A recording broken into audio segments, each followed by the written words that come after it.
Hey guys, welcome back to the channel. पिछले video में हमने लैम्डा फंक्शंस डिस्कस करे थे।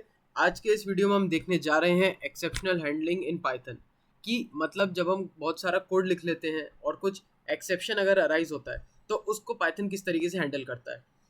तो first of all let me explain you कि एक्सेप्शन होता क्या है।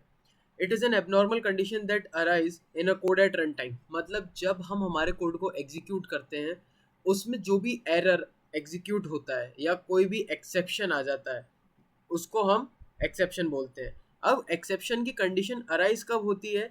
जब कोई भी ऑब्जेक्ट उस एक्सप्रेशन को रिप्रेजेंट करता है और उसको अगले मेथड में पास कर दिया जाता है, तो उस वजह से वो एरर ऑकर होता है और एक्सेप्शन अराइज होता है। यही लाइन मैंने यहाँ लिखी है कि when an exception condition arises, object representing that exception is created. उसका एक ऑब्जेक्ट जनरेट होगा and throw in the method that cause exception, और उसको उस मेथड में रख दिया जाएगा जो एरर को प्रोड्यूस कर रहा है।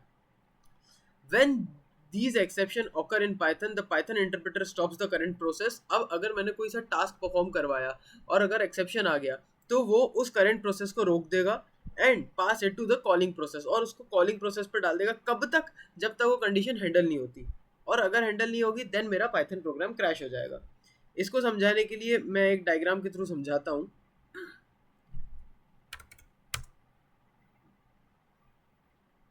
पेंसिल कहाँ है? हाँ, सपोज मेरा एक फंक्शन है ये ए नाम से, ये कॉल कर रहा है इस बी नामक फंक्शन को।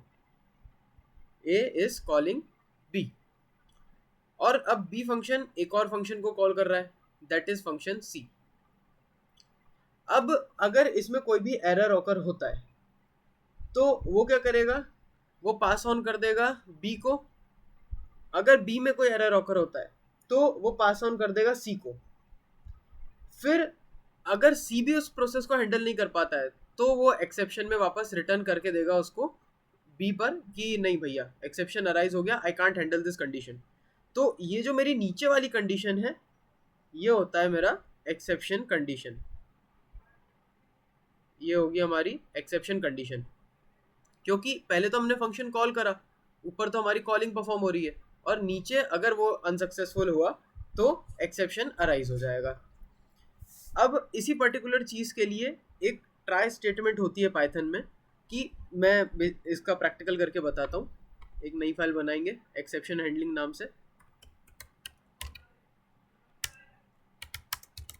एक्सेप्शन हैंडलिंग डॉट पाई। ओके, तो इसमें ट्राई स्टेटमेंट के थ्रू, जैसे सपोज फॉर एग्जांपल मुझे कुछ नंबर्स प्रिंट करवाने हैं, मैंने लिखा प्रिंट एंटर num1। यूजर ने फर्स्ट नंबर एंटर करा, वो मैं चाहता हूँ कि मैं यूजर से इनपुट ले लूँ। देन मैं यूजर से दूसरा नंबर एंटर करवाऊंगा, एंटर num2।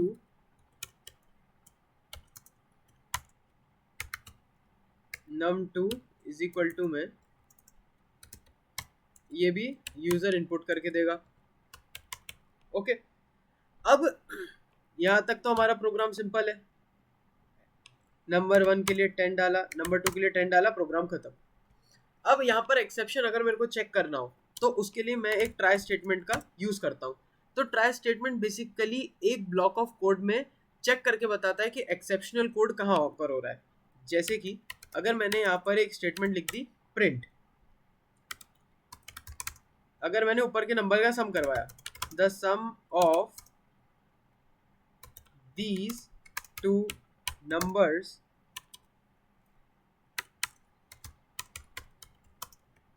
इज, और मैंने इंटीजर फॉर्मेट में num1 num2 दे दिया, क्योंकि आपको पता है पाइथन बाय डिफॉल्ट स्ट्रिंग लेता है तो इसलिए उसको इंटीजर डिक्लेयर करना ज़रूरी है। num1 num2 तो यहाँ पर प्रिंट कर दिया। अब यहाँ पर ये एरर दे रहा है कि आपने ट्राई स्टेटमेंट दे दिया, अब यहाँ पर फाइनली या फिर एक्सेप्ट एक्सपेक्टेड है। तो इसके लिए जब भी हम ट्राई ब्लॉक का यूज़ करते हैं एक ना एक एक्सेप्ट स्टेटमेंट एक्सेप्शन ब्लॉक हमको लगाना पड़ता है कि अगर ये चला तो ठीक है, लेकिन अगर कोई एक्सेप्शन ऑकर हो गया तो उसके लिए हम लगाते हैं एक्सेप्ट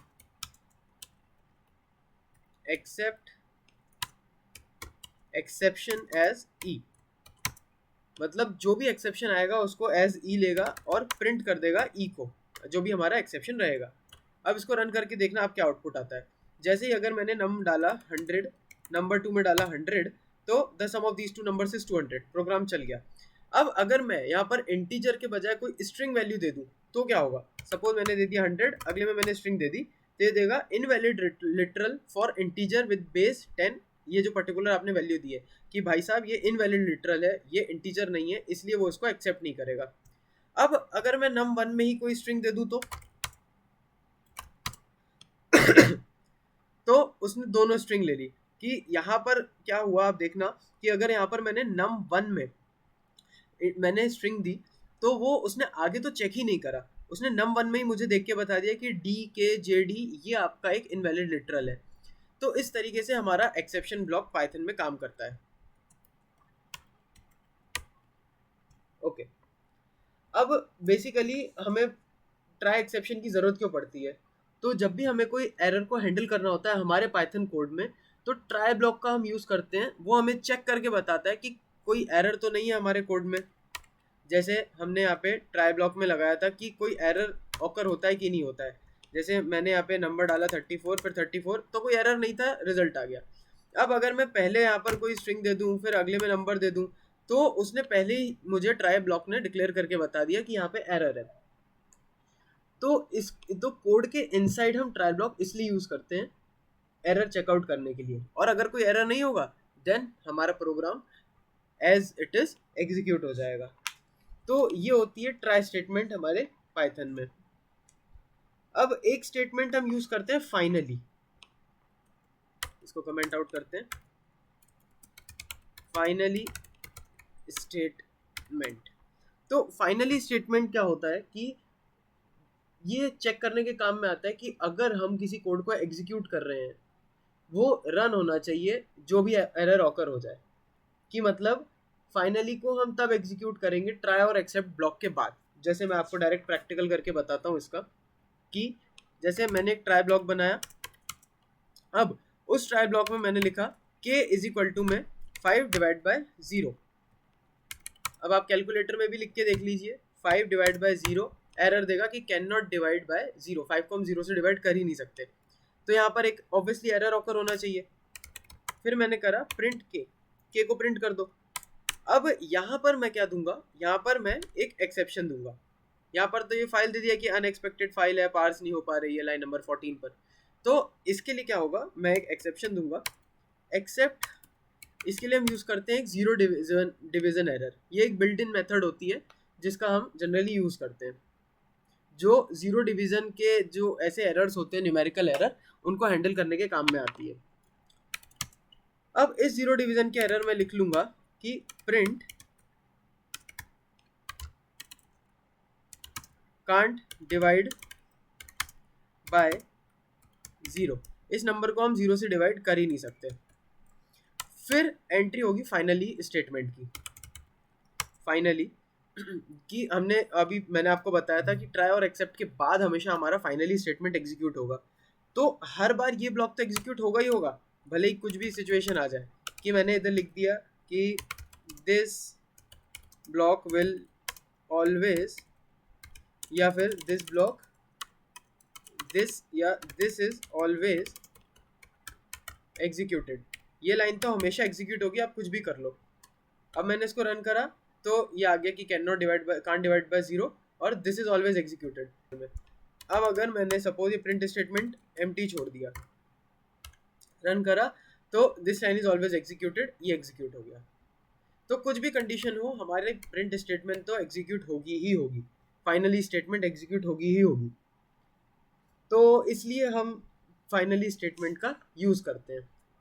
तो ये कुछ टॉपिक्स थे हमारे एक्सेप्शनल हैंडलिंग के, कि जिसमें हमने try block, exceptional block, exception block और फाइनली देखा। और जाते जाते मैं एक बात और पूछना चाहूँगा कि आपके जितने भी रिव्यूज़ हैं कि आपको कोड कैसा लग रहा है, आपको आगे और किस फर्दर टॉपिक पर ट्यूटोरियल चाहिए, आपका क्या फीडबैक है, वो आप कमेंट्स में ज़रूर डालें। मैं सबके कमेंट्स रीड आउट करता हूँ। So thank you guys for watching this video and I will see you next time.